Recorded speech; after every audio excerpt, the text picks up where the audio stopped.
What's good, fam? It's your boy Isiah Anderson Jr. from BUILD, and we getting ready to kick off our 2022 barbershop series where we get it in, we get some conversation going, and we give some dialogue. We've been doing it for a number of years now, but we back, and it's about to go down. I want to kick it over to my man Dré real quick before I give you our topic for today. What's going on? This is Dré with Brothers United Leadership Development. Happy to be here at Axe on Stage to film our 2022 Barbershop Series. I want to give a little bit of history about the Barbershop Series. When we started in 2013, we decided we wanted to go out to where the community was having the conversations, especially we focused on issues that impact black men and boys. So we wanted to go into the barbershops to have conversations where black men and boys and women in the community are just having those types of conversations. So we've been doing this for a number of years. COVID kind of sidetracked us, and so we had to get innovative this year. So we're happy to partner with Axe on Stage as well as Dancing in the Rain Media to bring this series of the Barbershop Series to y'all. Thanks. Yeah, okay, so I'm back. Check me. Today's topic, we're going to be talking about Black Men United. Pros and cons. What does that look like? What does it feel like? And we joined by some family members here, some community activists, some cats that have been in the community doing their thing for a good while. So we're gonna let them introduce themselves. I am Lyshawn Hunter. Hi, what's up? I'm Edd Hampton. What up? It's your boy DJ Uncle Guy. Yeah. So now you see who we got here today to join us. My man DJ Nice Guy in the building. We got my man Cuddy, Lyshawn Hunter in the building, and we got the serious pro-black brother. You hear me? Pro to the black, Edd in the building. So man, we're gonna talk about Black Men United. What does that look like? There was a song out late 90s or so, early 2000s, somewhere in there. Jason's Lyric was the movie that came out, and the song You Will Know was produced by D'Angelo, but had 40 male artists join in to sing the song called You Will Know. And they sent all the proceeds to different organizations that would help people in the black community. But it's like, for me, it's like right now, like if Black Men United, not just singers, but all of us got together, right? What would that look like? What would that feel like? What are the pros and cons, if there are any cons? You know what I'm saying? So I'm just gonna kick it off with Cuddy real quick. Lyshawn, what is that Black Men United? What does that picture look like? What is that, I mean, really just coming together no matter, your background. I mean, a lot of times you're gonna connect with, what, somebody was brought up, doing, whatever it is, and and then it comes to like, connecting with somebody else that's been through the same thing. Yeah. So it's like, you just come together and really just, have the same, mindset of what you're trying to do and just like connect and, just be a whole. That's really what it is, really. It's just coming together and just coming together and just sharing different experiences, and you're a lot of times you're gonna have the same experiences, which makes you connect with somebody else. Like, oh yeah, me too. You don't know until you know. Right on. That's that's the thing about it, is not knowing until you know. That's what surprises you, and you're like, oh man, he been through the same thing I've been through. So like, okay, what can we do to come together and be great and change some things that's going on in your community and just life itself. So that's the thing that I see. That's what's up. Appreciate that comment, Cut. Now I'm gonna go to Edd real quick, because Edd, a lot of people don't know, right? You a young cat, but you bit of a black history historian, bro. You like to get it in deep. You almost Huey P. Newton type, Malcolm X type. So man, tell the people what your mindset is around Black Men United and what it looks like when we come together. Man, it's hard. It's a hard thing to really say because, black people, we're not a monolith. Then it's like, over the last 50, 100 years, you know, we've been, you know, we all done migrated from the South, and we were also poor too. So it's like we didn't have the resources to even be building with each other and connecting with each other. So because of that, it's like, you know, we become isolated, and new cultures from those cities and those states pop up. Like, you know, people got different accents, people have different conditions, you know what I'm saying? There's more black people down south in Midwest, New York, even LA than there is up here in Seattle. So it's like so many different factors that, you know, guide, you know, our unity, you know what I'm saying, and disunity, you know. So I don't know if that's a word, and then on top of that, you know, we've been warred on this whole time, you know, mass incarcerated to keep this prison industrial complex going, and slave industrial complex, you know what I'm saying. And it's like, you know, a lot of black men aren't necessarily like fighting against it no more. It's more of falling into the trap. You know what I'm saying? And even when they get out, it's like now it's a bragging thing or a rite of passage to be in prison and different shit. It's like just a part of our culture. Yeah. And it's like our ancestors, from when they were stolen from West Africa, they were fighting. You know what I'm saying? A lot of people be like, oh, our people over in West Africa sold us. You know what I'm saying? And it's like, a lot of them were still fighting, you know what I'm saying, and being enslaved. And even the ones who were selling us, once the economy started hitting different out there, and because a massive people are leaving and all these Europeans are coming in, they were trying to figure out another medium to be trading with the Europeans with, but they were like, the Europeans were like, no, we got a market that you need to keep meeting this quota to get black folks out to the States, and mainly like black men, definitely black women too, but mainly black men. Like when it comes to the European slave trade, they were focused on men because they needed power. When it came to the Arab slave trade, they were more focused on women and they would castrate black men and keep the women as like sex slaves and all types of other crazy stuff. So it's so many dynamics. And when I think of black men united, like, you know, I'm a Pan-Africanist, so I think of the world. You know, I think about black men all over the world, African descent people all over the world, and African men on the continent.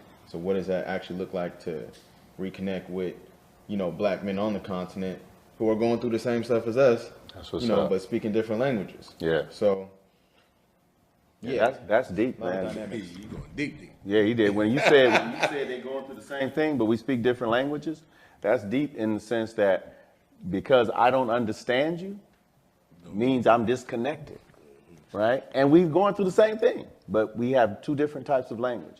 So yeah, I'm gonna throw it over to Dré real quick, you know. Yeah, I feel like, you know, that's what BUILD is about, Brothers United in Leadership Development. So it's, you know, first, I think what it looks like is we got to have time and energy to spend building relationships.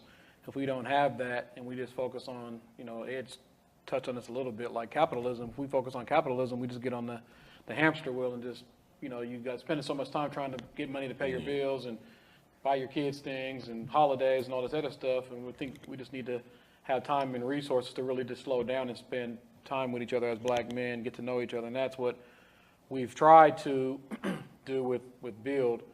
So that's how I kind of see it working, or what it would look like is really just folks really being intentional on building relationships. I mean, Ed talked about the slave trade all the way up to, you know, gangs in the 90s. All these things are things that have been put in place that we didn't necessarily design, but we engaged. We were the victims or the subset, you know. So and then movies and social media and all this other things tells us how we're supposed to act. So we've been taught not to trust, not to rock with each other, not to be accountable to each other, and so on and so forth. So we have to put as much time and energy that they're putting in to teach us not to rock with each other, not to be united, you know, and have this.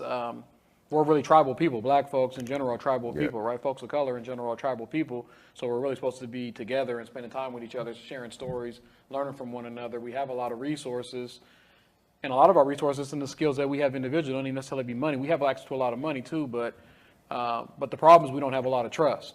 a lot of respect, a lot of accountability, and that it takes time yeah. to build that trust, right? It takes time. And that's why we try to offer these types of things, the barbershop series, so we can have conversations and share.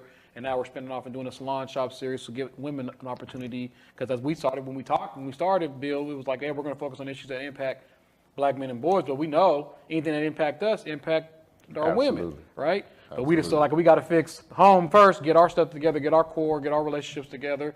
And now we're at the point where we're starting to push some of those resources out into the community. So I feel like what we've done and other organizations have done that really focus on relationships, some that come to mind is like Village of Hope and those types of organizations that really focus on community and bringing people together and having conversations and just breaking bread is really what's going to get us to working together. If we think we're just going to come together on some initiative or whatever, I don't think that's really some transactional thing. I don't think it's really going to happen. Now, you may be able to get to transactional things after you got the relationships in place, but if it's only we're coming together to solve voting rights or whatever it is, and it's just we're just coming together on whatever this issue is, or education or police brutality, then it's not really a long-term relationship. So that's what I think. I think everything's rooted in relationships. That's what's up. And you're heavy on that, Dré, and you've been heavy on it for a long time, that relationships are the foundation and should be the foundation of what we do and how we do it. Which brings me to my man, Nice Guy. Listen, this cat, I can speak from experience, my own personal experience, that guy is definitely about bringing people together, bringing organizations together, just doing it big. And you've been doing it for a long time. You and your brother own one of the first black record stores in Seattle, you know what I'm saying? And so, so if you can just touch on, man, just some of the work that you continue to do. Use a living relic.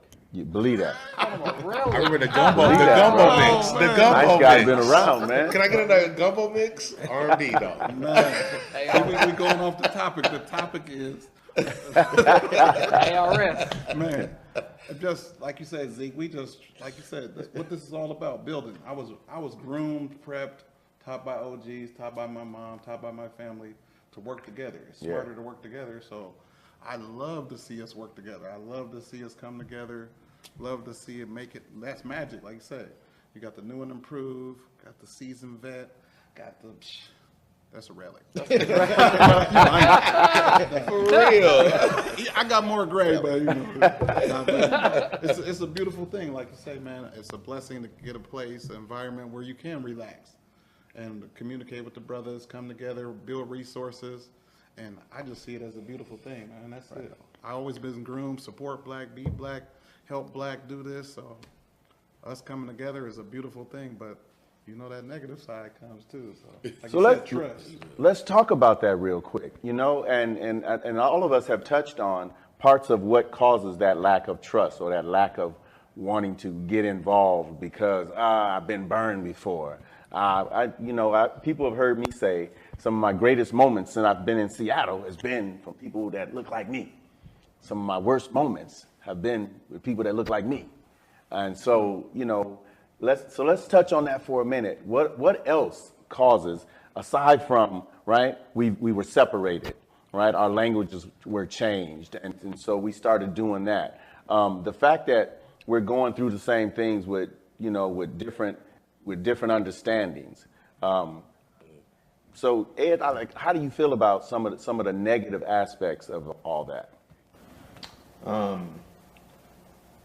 Well, I mean, because I grew up in the hood, and things wasn't always sweet, but it's a trip coming into consciousness, being more aware of stuff, and going into these fields of around people who are in the movement and in nonprofits. And I find the same thing, what I'm saying, that was going on, in low class, poor black America, killing each other, selling dope, pimping, all, what I'm saying, like this, and it's like, I didn't expect it to be like that up here. So, I just had to highlight that. But, man, from, being in both of those spaces, it's really hard to say, you know what I'm saying? Like, I know trust is a definite thing, but I know that really it's emotions, and Dr. Edwin Nichols, I had went to one of his workshops, and he was saying that, you know, for Black, Arabs, and Latinos, the highest value of the race is relationships. So when he would go into prisons to talk to people, to talk to the brothers in there, to find out the different crimes that they were in there for, it's like the crimes led from people being disrespected. You know what I'm saying? And that was like a huge reason why we're mass incarcerated. You know what I'm saying? And it goes back to our history, you know what I'm saying, of us being disconnected from our culture.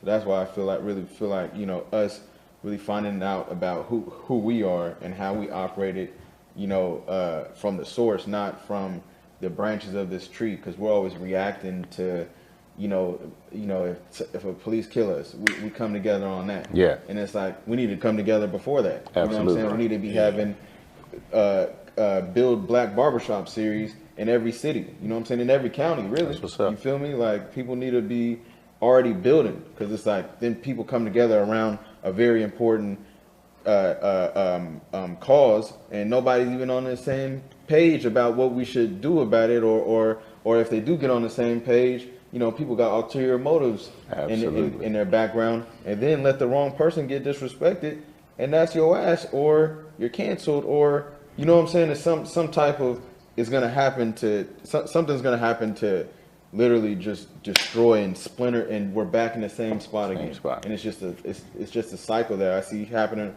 in like definitely in nonprofits, but in the hood too. Because like when I was in middle school, like it seemed like all of our gangs, like I'm from the Central District, so it was like all of our gangs were more together. And then 8th grade hit, and it was like the older cats got into it on some Civil War shit, you know, in the Central District, and it caused it spread down to us, and things have never been the same since. You know, and that was 2008. Yeah. You know what I'm saying? It's just splintered now. It's just click, click, click, click, and it's like all of these people are the same. And I do see certain people that are trying to come back together and, you know what I'm saying, be on the same page with stuff, and even coming with people from opposite gangs in the South, and people are getting together and doing music and stuff. But it's like still these just remnants from the past. It's called, and the remnants from the past, and then it being exacerbated by the music that is at the top. You know, all this stuff coming out of Chicago.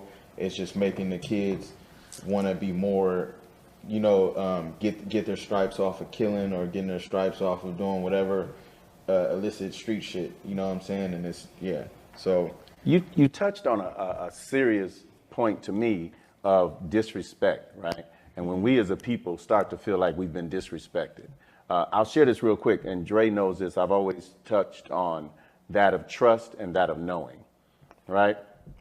Trust is literally something you have to do with people you don't know, right? Literally, you got to do, trust is something you have to deal with people you don't know. If I don't know you, when you say, yo, man, I cut grass, and I cut grass good, I'd be like, I don't know that. So if you're going to come cut my grass, I got to trust you're going to do a good job. Right. Feel me? Right. And now if you cut my grass 2-3 weeks, and my joint keep looking good, now I know you can cut grass. So I don't have to trust anymore that you'll cut my grass good. I know you will. Right.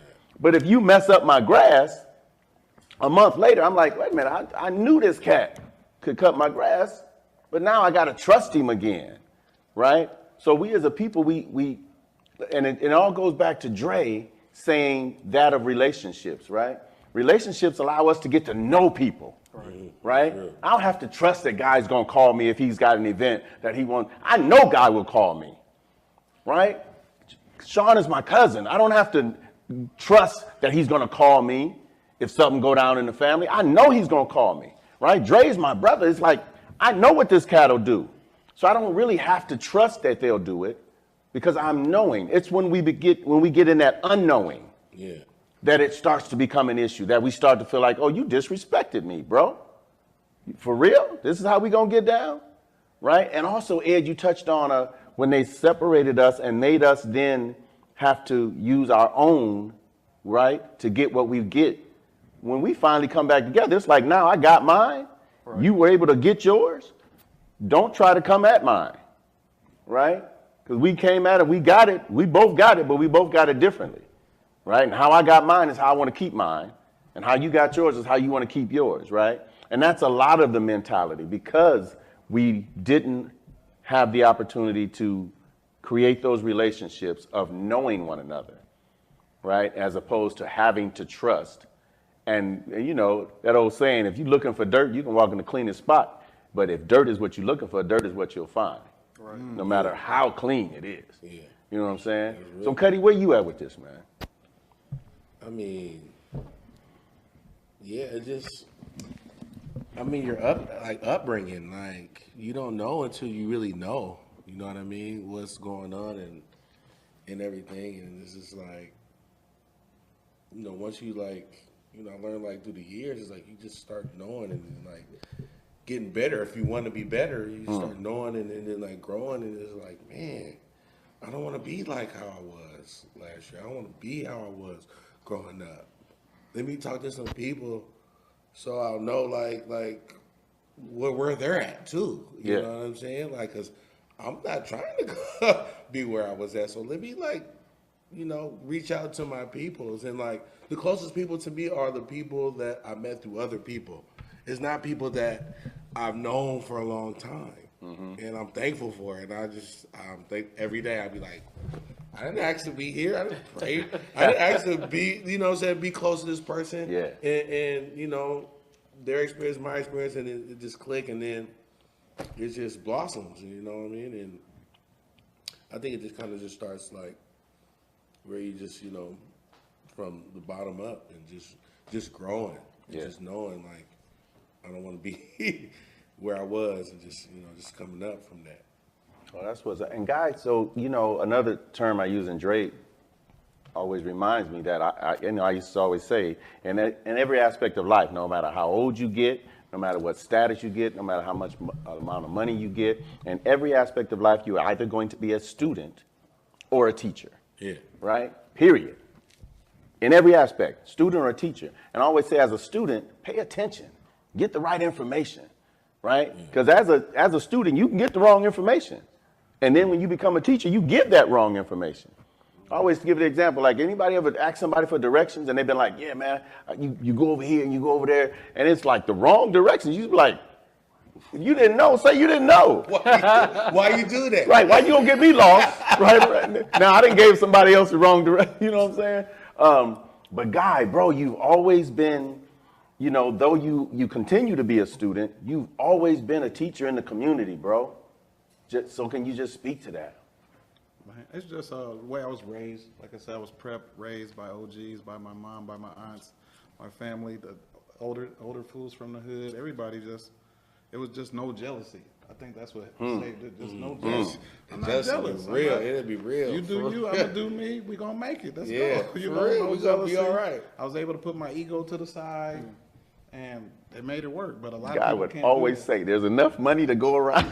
He would always Everybody say that. eats. Everybody eats. If Seattle would have been on the map for a long time ago in the music industry, all the industries, if we could have just stuck together. Yeah, that's the thing. Loved on each other and build. If we would have built together, you know, like things I learned from the streets is the code of the streets.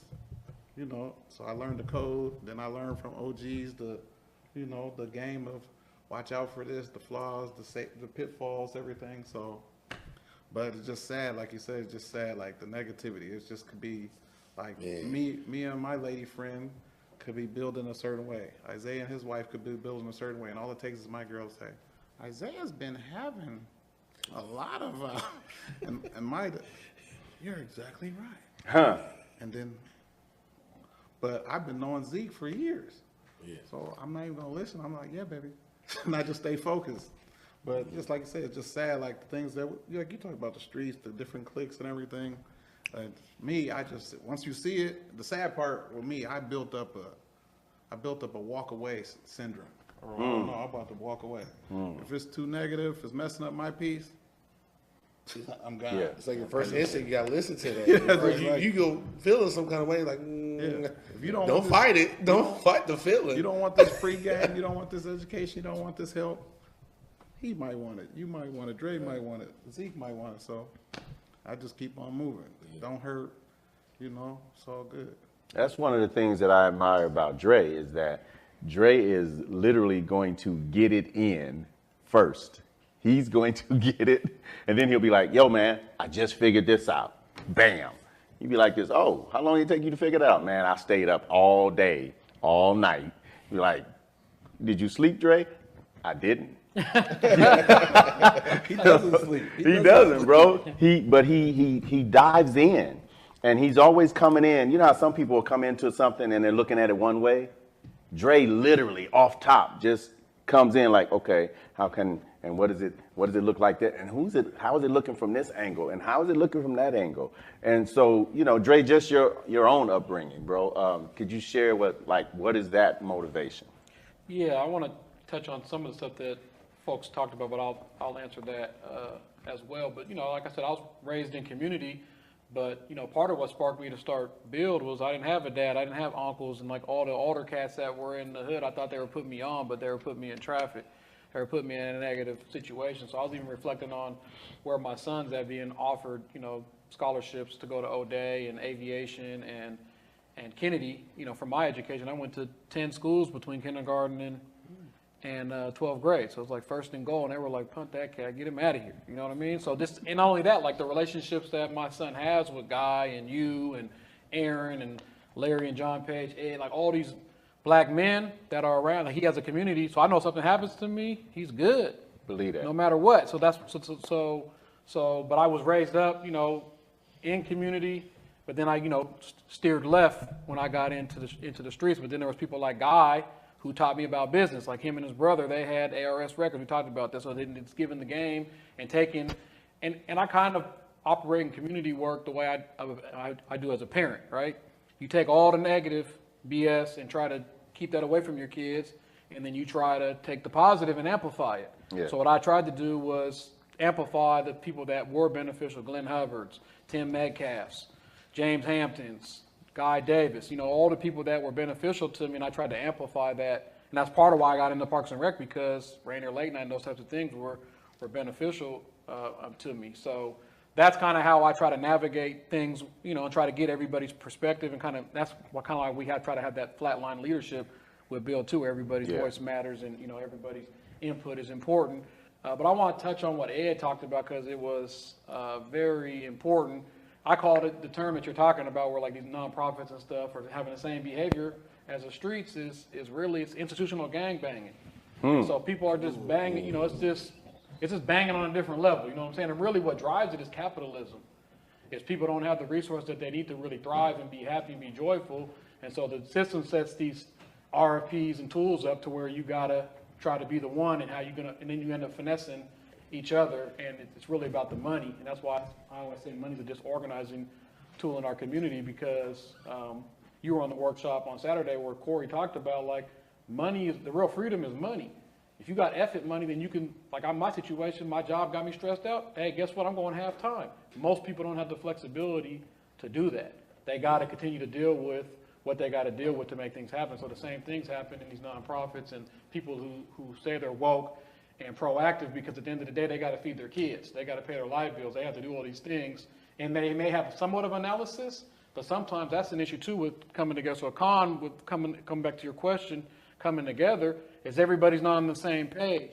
Matter of fact, everybody's not in the same chapter or in the same book. Come on. Right. And so the analysis be off, which that's part of our socialization with slavery and gangs and crack epidemic and all these other things that are going on, opiate epidemic, education, incarceration, all these different life experiences, religions, all these different things that have socialized us and separated and fractured us over time. It's hard for us all to be on the same page or in the same book or on the same chapter. So what I tried to do is find people that were somewhat like-minded. We're going to have diversity within what it is, because we're all not going to agree on everything. No. But how do we come together and value the diversity and value the different mindsets? But we at least got to have a similar analysis. We at least got to be putting relationships first, because if we're not spending time putting relationships first, then they're never going to know. Right. If I don't know what you're here for, if I think you're here for this money, or I think you're here for this initiative or whatever it is, and that's what it is, we got to be more proactive and less reactive. And what you said, when George Floyd, reaction. Somebody gets shot by the police, reaction. Yeah. Some kid gets, beat up or whatever it is, it's always reactive, which is great. It's an opportunity for people to come together. It's kind of like MLK holidays, right? People go out, thousands of people come out, live the dream, then they go back to sleep, right? So the same thing happens with the movements, right? It's people are reactive, but that's how they got us with capitalism, because we're so focused on being proactive with making sure our lights stay on, we're paying our rent, paying our bills, feeding ourselves, doing what we got to do, that we don't really have time to slow down and be proactive.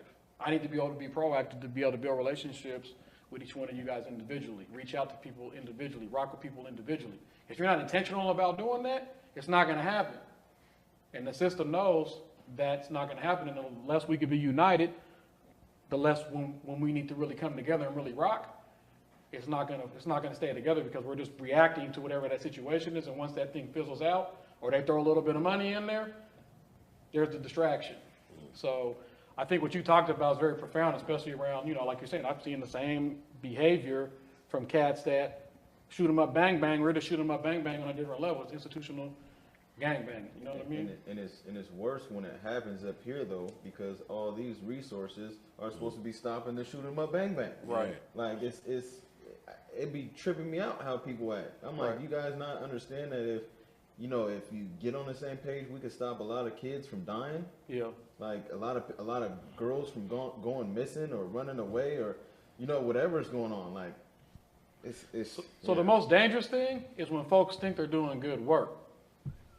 That's the part, because nobody wakes up and says, you know what, I'm gonna do bad work, or I'm gonna be destructive, or I'm gonna be disruptive, right?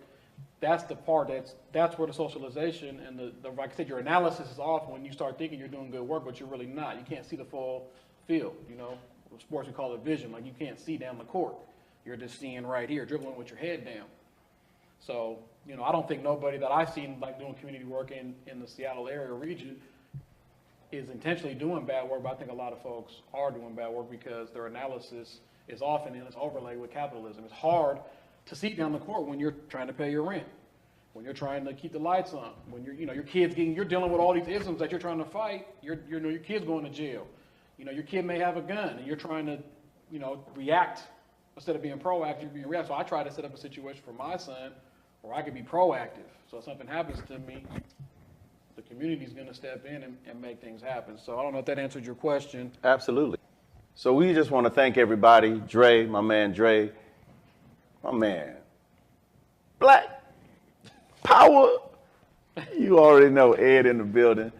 Lyshawn Hunter, and DJ Mr. Nice Guy up in here, y'all. My name is Isiah Anderson Jr. We thank y'all for joining us at our, barbershop series. Build is what we do. 2022, we're going to keep doing it. So 22 is just another year for us, y'all. We're going to keep on making it happen.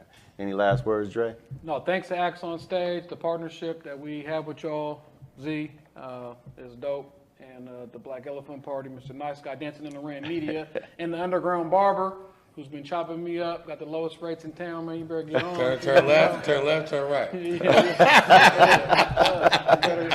get on. All right, y'all. Peace and God bless. Peace and power.